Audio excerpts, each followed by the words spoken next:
Winter আসতে না আসতেই পিঠাপুলি খাওয়ার উৎসবটা লেগে গেছে। বিষয়টা একদম অন্যরকম না? হাই!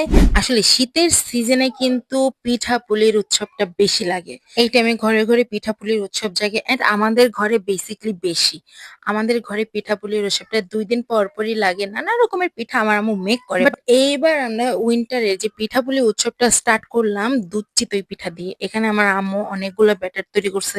আমি জানি না আম্মু বানাইতেছে। আমি আসছি, এসে দেখি যে আম্মু এগুলো মেক করতেছে।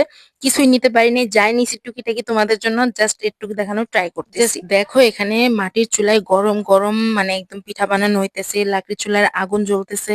একদম সুন্দর করে আমি জানি না আমার আম্মু কিভাবে যেন খুন্তিতে এমনি খোঁচা দিলে উইঠা যায়। আমি তো বানাইতে গেলে ভাই পারি না। তো এখানে দেখো কি সুন্দর, সুন্দর ফ্লপি হয়ে ফুলে, ফুলে পিঠাগুলো উঠতেছে। আর এদিকে আমাদের ব্যাটারটা প্রায় শেষ। অ্যান্ড এখন একটা শিরা বানাবে। মানে যেটার মধ্যে ভিজানো হবে আরকি গুড় দিয়ে শিরাটা বানানো হবে। যার জন্য আম্মু একদম পর্যাপ্ত পরিমাণে পানি নিছে। আর এটা হচ্ছে আখের গুড়ের পাটলি না কি বলে এটাকে? এনিওয়েজ ভাই স্কিপ করো আমি আসলে জানি না। সো এটাকে একদম কেটে দেন এটাকে মেক করতে হয়। আমাকে বলছে কাটতে। আমাদের এখানে ৩ টা লাগছে মিষ্টির জন্য। এখানে কিন্তু এক্সট্রা কোনো চিনি ইউজ করা হয় নাই গাইস। দেখো কি সুন্দর মেল্ট হয়ে যেতেছে। অনেক সুন্দরভাবে এটা মানে কাটা হইছে। অ্যান্ড এখানে আমি তেজপাতা নিছি, গরম মসলা নিছি। এগুলাকে আম্মু একদম পানিতে ফুটাবে। দেখো ছোট তেজপাতাটা কি কিউট না? এনিওয়েজ সো এখন শিরা মেক করার পালা। একদম চুলার মধ্যে আম্মু পানি বসাই দিছে, লাকড়ি দিয়ে দিছে। গরম, গরম ধোঁয়া উঠতেছে একদম আগুন। আগুনের তাপের মধ্যে আম্মু বসে আছে। অ্যান্ড আমার একটু কষ্ট লাগতেছে আম্মুর জন্য। বাট কিছু করার নাই। আমার আম্মু এগুলা বানাইতে অনেক ভালো লাগে। আমারও দেখতে ভালো লাগে, খাইতে ভালো লাগে। আমারও বানাইতে ভালো লাগে ভাই। তো আম্মু গুড়গুলা দিয়ে দিছে। তেজপাতা, গরম মসলা যা দেওয়ার দিয়ে দিছে। একদম দগদগা আগুন উঠতেছে। মানে অল্প কিছুক্ষণের মধ্যে হয়ে যাবে আরকি। দেন এটাকে জাল দেওয়ার পরে টানাবে।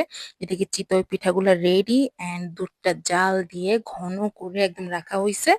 আমরা একসাথে দুধটা দিব না। কারণ হচ্ছে ফাইটা যাওয়ার চান্সেস আছে। সো শিরাটা মেক করার পর নামানো হইছে। দেন এক, এক করে পিঠাগুলা দেওয়া হবে। তো সবগুলা পিঠা দেওয়া হইতেছিল। অনেকগুলা পিঠা বানানো হইছিল।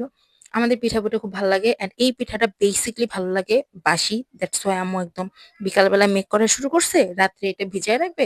সকালবেলা আমরা এটাকে টেস্ট করব। সো সবগুলো পিঠা দিয়ে দিছে। অ্যান্ড দুধ দিয়ে দিবে। দুধ দেওয়ার পর এটা হচ্ছে রাত ১১টা কি ১১:৩০টার দিকে যথেষ্ট পরিমাণে ফুলছে। কারণ গরম, গরম। অ্যান্ড আমার তো এই পিঠাটা খুব পছন্দ। আমি অবশ্য দুধ জাতীয় জিনিস কিছু খাই না। বাট এই পিঠাটা আমার অনেক ভাল লাগে। দেখো ধরার আগে ভাইঙা যেতেছে ভাই একটু ভিজানে।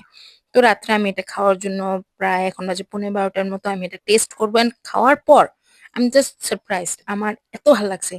আমি ভাবতে পারিনি যে একটু অল্প সময়ের মধ্যে পিঠাটা এত সুন্দরভাবে ফুলবে। অনেক মজা হইছে। নারকেলটা আমাদের দেওয়ার কথা মনেই নাই। মানে মাথায় নেই নারকেলটা। নারকেলটা ফ্রিজে। দেন আম্মু আর নারকেল এড করে নেই। বাট পিঠার টেস্টটা so good, so good, so good ছিল। অ্যান্ড শিরাটা আমি বেসিক্যালি শিরাটা আমি বেশি খাই। আমার এই দুধে ভেজানো সেটা বেশি ভালো লাগে। এই তো শেষ। বাই।